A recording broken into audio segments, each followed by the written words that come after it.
What? Welcome, ladies and gentlemen, to my post-game analysis of Silent Hill Downpour. This analysis is based on my Let's Play of the game and will be full of spoilers, so I'd strongly advise you to play the game or watch the Let's Play before viewing. Now, Silent Hill is a long-running series, and it's been under a lot of flack lately for steering too far away from the game's original roots. Now, the big question is, does Silent Hill Downpour do this as well? Well, after playing it, I'd have to say yes and no. Now, because this isn't exactly a normal review, I'm going to go over some things I liked and some things I didn't like about the game. What I did enjoy about the game is the sense of exploration. I loved that you had a lot of places to go and a lot of spaces to explore, and the side quests especially certainly added to the atmosphere and showed us just how messed up Silent Hill really is. It was a great touch that I really loved, and I really hope that they expand on that in the future. Now, I loved most of the side quests with an exception of one or two that I felt really didn't, belong at all in Silent Hill. I liked that in combat it's pretty easy to die, and that running was sometimes actually kind of required if you want to survive. I don't really understand the complaint from some people saying that the game had clunky combat. I want to ask those people, have you ever played a Silent Hill game before?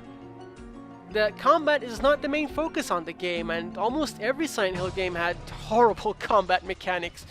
Now I know that's not a defense, but it kinda adds to the atmosphere. It makes it feel more desperate and more threatening. Not to mention that in Silent Hill Homecoming they actually worked on a non-clunky combat system, and then everybody complained that they felt too powerful and there was no fear anymore in going into combat.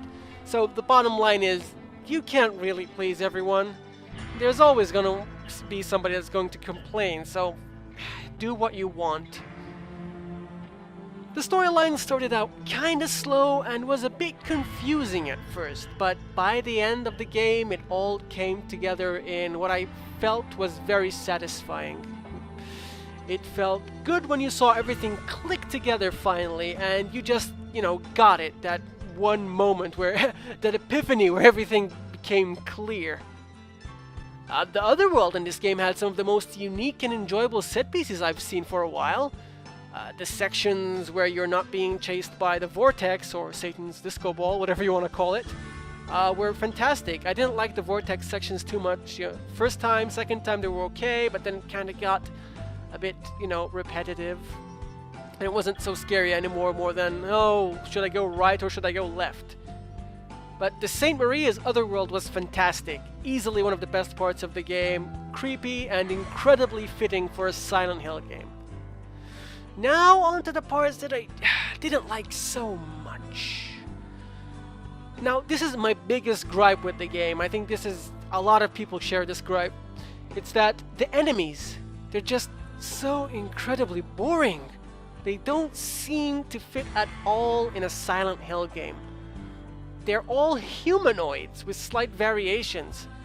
I just didn't feel they were up to the standards of the series, The series is always known for its messed up designs, its heaps of flesh and crap like that makes you have nightmares for a week. And the monsters are supposed to represent the aspects of the protagonist's psyche. Now, I know some people are arguing that the monsters represent Anne's psyche, but even then, they're just so boring. You have, what, a small prisoner, then a big prisoner, then a woman, the crazy chick, God knows what she represents, and then just some crazy cave monster that just looks generic out of a million crappy horror movies you've seen before. The only monster that I actually thought looked kind of cool were those creepy shadow mannequins. They were really cool and creepy, and they brought something new to the game. Those actually looked really cool. Another gripe while we're talking about enemies is that there are no boss fights. I really look forward to boss fights in Silent Hill games. They're really a huge staple of the series, and looking forward to what messed up bosses that come up in each game is really a highlight for me. I really enjoy it.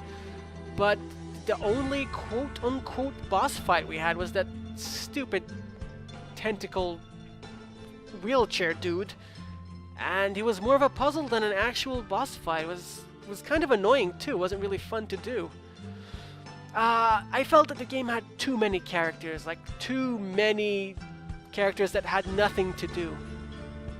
Like, you've got the crazy DJ person that had 0 point in the game. I think it would have been cooler that if when Murphy got to his room that there would have been nobody there, because he basically played no role at all after that point anyway. He's just, hey, good of you to be here, and then he got kidnapped and God knows what happened to him. Same thing with the girl at the orphanage. All she did was run away and yell at you and scream at you, and then you never hear of her again, which is kind of weird. And just don't get me started with the goddamn mailman. I don't even know what he's supposed to mean, and I don't want to hurt my head. I mean, even the most important character in the game, which is Anne, we barely saw her. We barely saw her until the last 30 minutes of the game. It just felt that all these characters were shoehorned in because they just wanted many characters, and that's it. They played no role other than to, you know, in the case of Anne, whisk you to another area. The performance issues weren't that big of a catastrophe that everybody makes them out to be. Yeah, they were annoying. It's true, you'd expect them to have fixed that. But it only really hindered my enjoyment of the game in one specific side quest. And speaking of the side quests, they really botched the rewards for these things. Some quests like Shadowplay would take you an hour to finish, and at the end all they do is offer you a melee weapon. Now, granted, the weapon is kind of awesome, but if you need to chop down some wood, or, you know, use a hook or anything, you have to lose the weapon. Not to mention that by the time you even have the ability to get this weapon, you're pretty much done with the game. You're going to be whisked away to the final act, and that's it. Everything's going to be taken away from you. You're going to have nothing. Now, I know they're going to do this so we don't feel that the final zone is too easy, but why are you going to give me these awesome weapons if you're going to take them away from me in the next 5 minutes? It's just downright mean and stupid. I mean, where did they think I was going to use them if they give them to me 5 minutes before the finale? Not to mention that some of the other rewards were really boring, like medkits. That's all they gave you, medkits. That's just... couldn't they have thought of something more interesting? Another point I want to raise is the radio. It felt incredibly weak and lackluster. The radios in the other Silent Hill games made you panic when you heard them. This one just seems kinda lazy. It's just like, I guess I'm a radio. I mean, compare this. It's quite disappointing. Just felt that they didn't pay it enough respect, if there's such a thing you can pay a radio. The final thing I want to talk about is the ending. Murphy is either the devil or a saint. There's no in between. I think it would have been more interesting if he had killed Napier anyway in the good ending. Then actually all his guilt would have made sense. He just... I don't know, it's just too much of an extreme difference between both of them. Now, I know I've ragged on a lot on the game, but don't get me wrong, I really did have fun with it. The final zone was a bit too combat heavy, and that stupid Dead Space elevator section should burn in hell. But I found the middle part of the game to be amazing. I loved the exploration aspect and the feeling of being hunted down.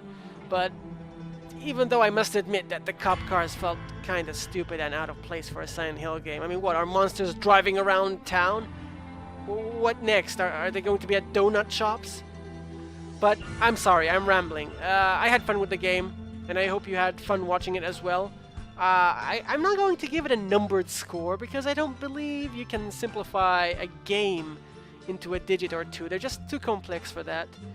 And the bottom line is, it's a good horror game. Just maybe not the best Silent Hill game.